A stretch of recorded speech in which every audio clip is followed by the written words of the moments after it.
हम एक ऐसी दुनिया में जी रहे हैं जो हर पल कनेक्टेड है। स्ट्रीमिंग, शॉपिंग, सोशल मीडिया, सब कुछ बस एक टच दूर है। लेकिन क्या कभी सोचा है कि हमारे हर क्लिक, हर स्वाइप की एक कीमत होती है? एक छिपी हुई कीमत जो हमारा पर्यावरण चुका रहा है। तो आज चलिए इसी छिपी हुई कीमत के बारे में बात करते हैं। और यहीं से ये सवाल उठता है जो इस पूरी बातचीत का कह सकते हैं सेंटर पॉइंट है।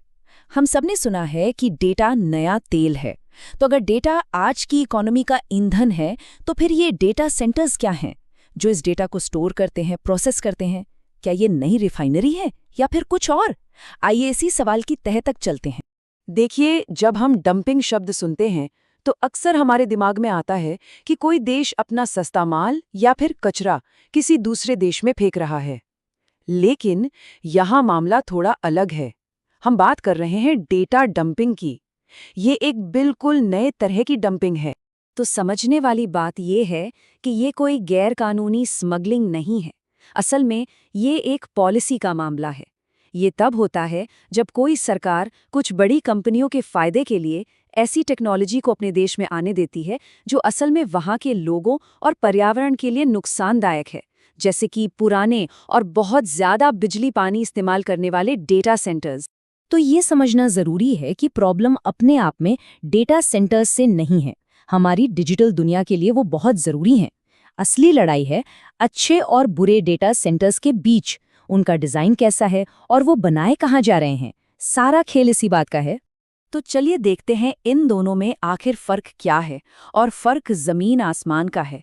एक तरफ है अच्छा डेटा सेंटर जो न सिर्फ बिजली ग्रिड को बेहतर बनाने में मदद करता है, बल्कि कूलिंग के लिए भी स्मार्ट तरीके अपनाता है, जैसे कि बाहर की ठंडी हवा या रिसाइकिल किया हुआ पानी। और दूसरी तरफ है बुरा डेटा सेंटर। ये अक्सर ऐसी जगह बनता है जहाँ पहले से ही पानी की किल्लत है, पुरानी टेक्नोलॉजी पर चलता है और बेहिसाब बिजली और पानी बर्बाद करता है। और हाँ, ये सिर्फ कोई थ्योरी नहीं है, असल में ऐसा हो चुका है। चिली में जब गूगल ने एक ऐसे इलाके में डेटा सेंटर बनाने का प्लान बनाया जहां पानी की भारी कमी थी, तो वहां के लोगों ने इसका जबरदस्त विरोध किया। और नतीजा क्या हुआ? गूगल को अपना प्लान बदलना पड़ा और एक ऐसा एयर कूल्ड डिज़ाइन अपनाना पड़ा जो पर्यावरण के लिए कहीं बेहतर था। ये दिखाता है कि लोगों की आवाज़ में कितनी ताकत होती है। अब बात करते हैं भारत की। कई रिपोर्ट्स के मुताबिक भारत डेटा डंपिंग के लिए एक बहुत बड़ा कैंडिडेट माना जा रहा है। यानी ये बुरे डेटा सेंटर्स के लिए एक पसंदीदा ठिकाना बन सकता है। लेकिन सवाल ये है कि आखिर ऐसा क्यों है? भारत ही क्यों? जरा इस एक आंकड़े पर गौर कीजिए, 4.5 गीगावाट। 2030 तक भारत में डेटा सेंटर्स की क्षमता इतनी हो सकती है। ये इतनी बिजली है कि इससे लाखों घर रोशन हो सकते हैं। ये आंकड़ा दिखाता है कि भारत में डेटा सेंटर्स का विकास कितनी तेजी से हो रहा है, और इतनी तेज रफ्तार अपने साथ कुछ बड़े खतरे भी लेकर आती। तो भारत इन डेवलपर्स के लिए एक हॉटस्पॉट क्यों बन रहा है? वजहें कई हैं। एक तो ये कि यहाँ सरकारों से आसानी से छूट और मदद मिल जाती है। ऊपर से जमीन से जुड़े कानून कमजोर हैं, अक्सर स्थानीय लोगों की राय को नजरअंदाज कर दिया जाता है। और ये सब उन इलाकों में हो रहा है जहाँ पहले से ही पानी की भारी किल्लत है। तो क्या इसका मतलब ये है कि भारत का डंपिंग ग्राउंड बनना तय है? जी नहीं, बिल्कुल नहीं। तो आखिर किया क्या जा सकता है? अच्छी बात यह है कि कुछ ऐसे संकेत हैं, कुछ ऐसे रेड फ्लैग्स हैं जिन पर नजर रखी जा सकती है। इसे एक तरह का सिटीजन टूलकिट समझ लीजिए, ताकि ये पक्का किया जा सके कि विकास सही दिशा में हो। सबसे पहला और बड़ा साइन है जब सरकारें कंपनियों को लुभाने के लिए होड़ में लग जाती हैं। अगर किसी डेटा सेंटर को बहुत बड़ी बड़ी सब्सिडी दी जा रही है, फटाफट परमिट मिल रहे हैं या पर्यावरण से जुड़े नियमों में छूट दी जा रही है, तो ये एक बहुत बड़ी खतरे की घंटी है। इसका मतलब साफ है कि पर्यावरण और लोगों के हितों को ताक पर रखा जा रहा है। दूसरा बड़ा सवाल उठता है बिजली का। देखिए, डेटा सेंटर्स बहुत ज़्यादा बिजली इस्तेमाल करते हैं। इसके लिए पावर ग्रिड को अपग्रेड करना पड़ता है। अब सवाल ये है कि इस अपग्रेड का खर्चा कौन उठाएगा? अगर नियम साफ नहीं है तो बहुत मुमकिन है कि ये बोझ कंपनी की जगह आम लोगों के बिजली के बिल पर डाल दिया जाए। इसलिए पारदर्शिता बहुत ज़रूरी है।